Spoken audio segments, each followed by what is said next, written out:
কি গো আজকে ডিনারে কি স্পেশাল হচ্ছে? আজকে ডিনারে হচ্ছে স্পেশাল চিকেন সসেজ রোল, ঠিক আছে? আচ্ছা। হ্যালো বন্ধুরা, কেমন আছো তোমরা সবাই? দেখতেই পাচ্ছ আজকে আমি এখানে তৈরি করছি চিকেন সসেজ রোল। ডিনারে তো আমরা সবসময় অনেক রকমই খাই, বাট আজকে ভাবলাম একটু আলাদা কিছু বানাই।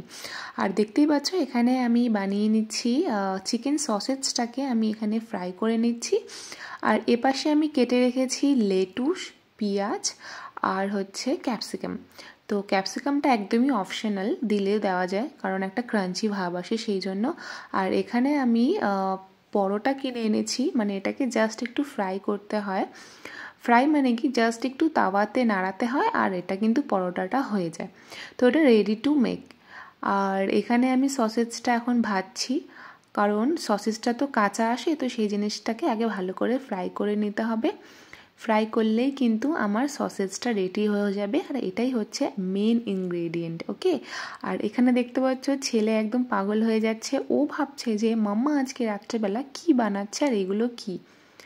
আর এখানে সসেজটা ভাজা হয়ে গেছে। এরপরে আমি যে রেডি টু মেক যে পরোটাটা ছিল সেই পরোটাটাকে আমি তাওয়াতে একটুখানি নাড়িয়ে ছাড়িয়ে একটু ফ্রাই করে নিচ্ছি, তাহলে কিন্তু পরোটাটা রেডি হয়ে যাবে। দেখতেই পাচ্ছ ব্রাউন ব্রাউন হয়ে গেছে। আর হালকা একটুখানি তাওয়াতে দিলেই এই পরোটাটা হয়ে যায়, ব্যাস। আর এরপরে আমি এখন তেল দিয়ে নিচ্ছি ফ্রাই প্যানে, কারণ আমি আর একটা মেন ইনগ্রেডিয়েন্ট দিচ্ছি, সেটা হচ্ছে ডিম। ডিমটাকে জাস্ট ফাটিয়েছি, তার মধ্যে একটু নুন আর লঙ্কা, কাঁচা লঙ্কা দিয়ে ভালো করে মিলিয়ে নিয়ে প্যানে দিয়ে দিয়েছি। আর এটা যখন একটুখানি হয়ে যাবে হালকা, মানে অমলেট মতো হয়ে যাবে, তারপরেই কিন্তু আমি পরোটাটা দিয়ে দেবো এটার ওপর থেকে।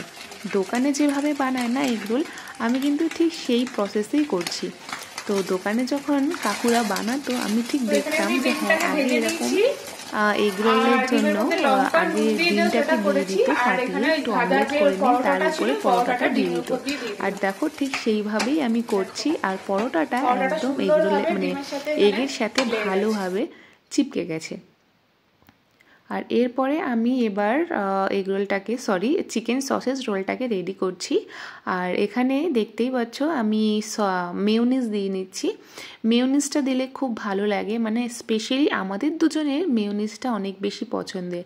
আর রেড সসটাকে মানে টমেটো সসটাকে একটু কমই খাই, আমি তো একদমই খাই না, বাট হাজব্যান্ড একটুখানি কম খায়, সেই জন্য একদম ফোটা ফোটা দিলাম। আর এরপরে আমি লেটুসটা দিয়ে সুন্দরভাবে ভেতরে সাজিয়ে দিচ্ছি।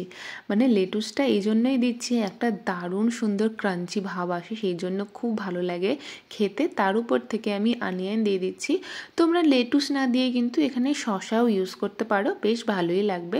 বাট আমি এখানে লেটুস দিয়েছি, একটু স্পেশাল বানাচ্ছি সেই জন্য একটু লেটুসটা দিয়েছি। আর তারপরে অনিয়ন দিয়েছি। আর এখানে এবার দিয়ে দিচ্ছি মেন ইনগ্রেডিয়েন্ট যেটা, সেটা হচ্ছে সসেজটা, চিকেন সসেজ।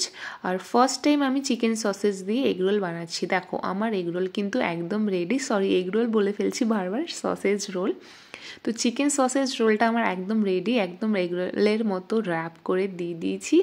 এইবারে আমি বরকে দিচ্ছি খেতে, খেয়ে দেখো কেমন হয়েছে। এবার তোমরাই শোনো বর খেয়ে কি বলছে। এবার তুমি খেয়ে বলো কেমন হয়েছে। তো এবার খেয়ে বলো কেমন হয়েছে। ওইটুকু বড় বড় যারা টেস্ট করে তারা কোমা থেকে অত বড় হতে হবে না, প্লিজ একটু বেশি করে খাও, খেয়ে বলো ভালো লাগছে। তাহলে বলো আমাকে দোকান খুলতে হবে, দোকান। হ্যাঁ হোটেল খুলবো। তাহলে থ্যাংক ইউ সো মাচ, ভালো হয়েছে। আমাকে দাও আমাকে দাও। আমি তো খেয়ে দেখেছি, এবার তুমি খেয়ে দেখো। সসেজটাকে কামড়াও। হ্যাঁ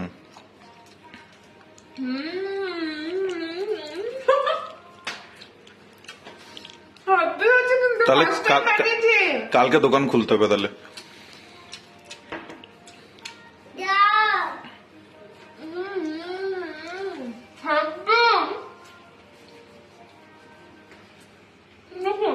তো আমরা সসেজ খাচ্ছি, আরেকজন বোর হয়ে গেছে। এই যে বাবা মা সসেজ খাচ্ছে, আমাকে দিচ্ছে না, বোর হয়ে গেছে। বোর হয়ে এই যে শুয়ে ছিল আমাদের বেচারা বেবি। আরে বাবা কি করছিস নিচে?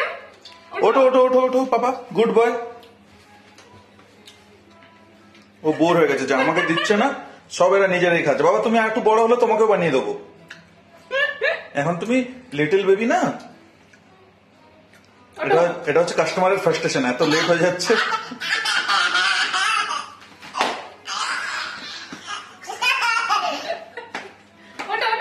সো দ্যাটস ইট গাইস, আজকের ভিডিওটা এখানেই শেষ করছি। আই হোপ তোমাদের ভিডিওটা অনেক বেশি ভালো লেগেছে। আর ভিডিওটা ভালো লাগলে লাইক শেয়ার সাবস্ক্রাইব তো করবেই, আর তার সাথে কিন্তু কমেন্ট করেও আমাকে জানাবে যে ভিডিওটা তোমাদের কেমন লাগলো।